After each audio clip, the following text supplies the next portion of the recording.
राज्याचे उपमुख्यमंत्री अजित पवारांच्या निधनाला आज 5 दिवस उलटून गेलेत. त्यानंतरही त्यांचे पुतणे रोहित पवार हे मात्र अजूनही दुःखातून सावरलेले दिसत नाहीयेत. रोहित पवार यांनी पुन्हा एकदा सोशल मीडियावर पोस्ट टाकत आपल्या काकांप्रती भावना व्यक्त केल्यात. आपल्या पोस्टमध्ये रोहित पवार म्हणतात, राजकारणातील एखादा नेता आपल्यातून निघून जातो, पण मागं राहणाऱ्या किती जणांच्या मनावर त्याचा खोल परिणाम होतो, त्यांचं किती नुकसान होतं हे मागील 4-5 दिवसांपासून पाहतोय.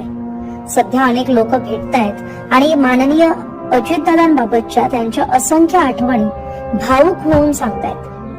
ही लोक फक्त राष्ट्रवादी काँग्रेस पक्षाशी किंवा राजकारणाशी संबंधित आहेत असं नाही, तर सामान्य माणसं आहेत.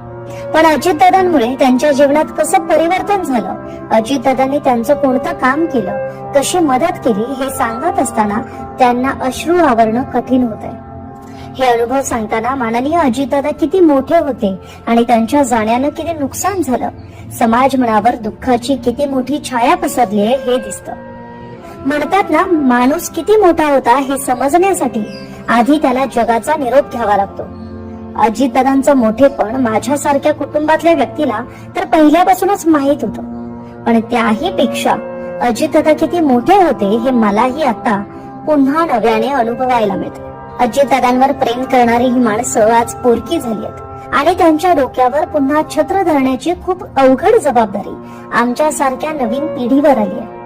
ती आम्ही आमच्या परीनं नक्कीच निभावू, पण तरीही प्रश्न उरतो की अजितदादांच्या नसण्यानं निर्माण झालेली भली मोठी पोकळी कोण आणि कशी भरून काढणार. #अजितदादा पवार या भावना मांडताना रोहित पवारांनी अजितदादांच्या अंत्यविधीवेळी जमलेल्या जनसागराचं एक छायाचित्र आपल्या पोस्टमध्ये शेअर केलंय.